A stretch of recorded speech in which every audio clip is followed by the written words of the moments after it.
Bem, bom dia a todos. Hoje nós vamos continuar aí na série de vídeos que fala a respeito da OBA, né? Vamos resolver mais uma questão da OBA 2020, dessa vez uma questão do nível 3, né? E é uma questão bem interessante porque vai falar um pouco sobre física, né? Já fornecendo aí ideias para que os alunos do ensino fundamental aprendam física desde o primeiro contato com as ciências da natureza. Então, essa questão 10, que caiu na prova do ano passado, ela fala sobre as 3 leis de Kepler, né? Com a data de nascimento dele, de 1571 a 1630. E descreve os movimentos dos planetas, as luas, os cometas, satélites artificiais, etc., e para os planetas. E ela diz o seguinte, ele é bem interessante essa questão, porque ela passa a fornecer detalhes aí sobre as leis de Kepler. Então, ele enuncia as leis para que você possa usar depois em relação a um determinado conhecimento.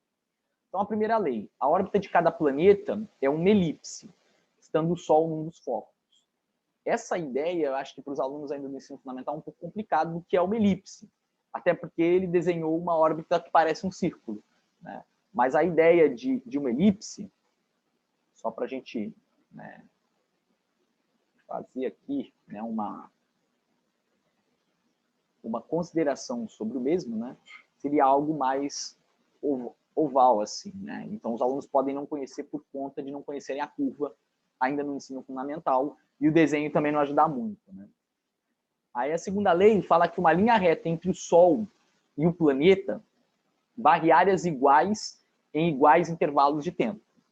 Então, se eu pegar, né, uma linha reta entre o Sol, a gente pode considerar ali o F1, e o planeta, né, fazer uma ligação aqui, por exemplo, né, entre o Sol e o planeta, né? Então, se eu pegar trechos iguais, né, eles levam intervalos de tempos iguais. E aí ele faz uma conclusão que é muito importante para resolver essa questão, né? A velocidade do planeta é variável, sendo máxima perto do Sol e mínima longe do Sol. Esse acho que era o conceito-chave, né, para um aluno do ensino médio resolver essa questão, mas para um aluno do ensino fundamental, essa dica é valiosa, principalmente para depois a gente preencher ali as alternativas certas. Né? Por que valiosa? Porque ele ainda não tem a noção do que é o periélio, do que é o afélio, ele ainda não conhece o movimento circular, para poder fazer algumas considerações sobre isso. A terceira lei, ele fala que o quadrado do período, P, esse período é o tempo, né, que leva, dividido pelo cubo da distância d média do planeta ao Sol, é uma constante K. O cubo da distância d seria essa linha que a gente fez, né, entre o planeta e o Sol. E o período é o tempo que leva para dar a volta completa, né? Então, seria P ao quadrado sobre D ao cubo é igual a uma constante. Então, a pergunta 10, ela falava o seguinte.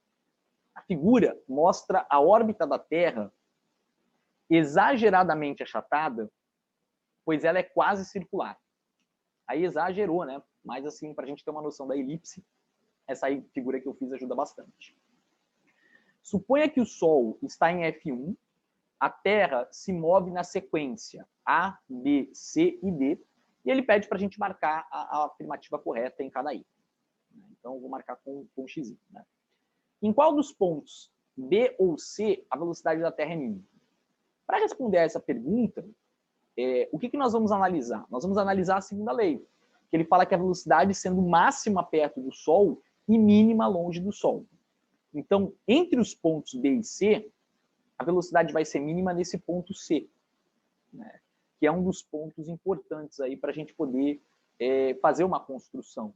Né? A gente chama ele de afélio, né? Que está afastado do Sol. O outro ponto, a gente vai chamar ele de periélio, porque ele está próximo do Sol. O item B, ele fala o seguinte, em qual dos pontos B ou A a velocidade da Terra é máxima? Bem, agora, né, quando ele tiver máxima, é perto do Sol. Então, o ponto aqui seria o ponto A. Né? Esses pontos aqui, a gente não vai considerar, a gente vai considerar mais os pontos afastados por conta da situação da elipse ter a proximidade, né, em relação a um ponto, que é o periélio, e o afastamento em relação ao outro. Então, aqui também o aluno deveria marcar o A. O item C fala o seguinte, Se o Sol está em F1, então o que existe em F2? Um buraco negro ou nada. Se tivesse um buraco negro, ele ia trocar, né, iria consumir a energia luminosa e a gente teria um problema físico mais completo. Então o aluno tinha que perceber que ali naquele F2 não pode ter nada, porque exatamente o Sol ali está servindo como um dos focos da elipse. Então ali o cara responderia nada. O que existe exatamente no centro geométrico da elipse? O centro geométrico, né, seria se você pegasse e dividisse a elipse em duas partes simétricas, né? Então, também nada, porque o que nos interessa para estudar a elipse são os focos. Essa questão ela se tornava difícil porque o aluno não tem familiaridade com a figura elipse. Mas para quem conhece, a gente sabe que a distância entre os focos se preservando constante, né, gera essa figura geométrica elipse. Mas a gente não tem nada. Ele fala que tem outra estrela, mas se você colocar outra estrela ali, dada a dimensão do Sol, ela pouco vai influenciar, né, em relação a esse processo. Então a gente também marcaria ali nada. Por fim, que eu acho que é a pergunta mais complexa, que era a letra E, né?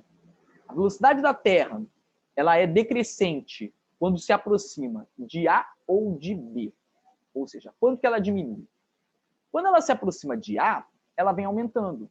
Porque pela segunda lei, a velocidade do planeta sendo máxima perto do Sol. Como ele quer uma velocidade decrescente, se ela está chegando perto do A, ela está aumentando até atingir o seu máximo. Né? E a partir do ponto A, para chegar até o B, né, ele vai diminuir, porque aí ele vai estar se deslocando em direção ao afélio, a região que está mais afastada do Sol. Então a gente pode marcar aqui que é o item B, a velocidade da Terra é decrescente quando se aproxima de A ou de B.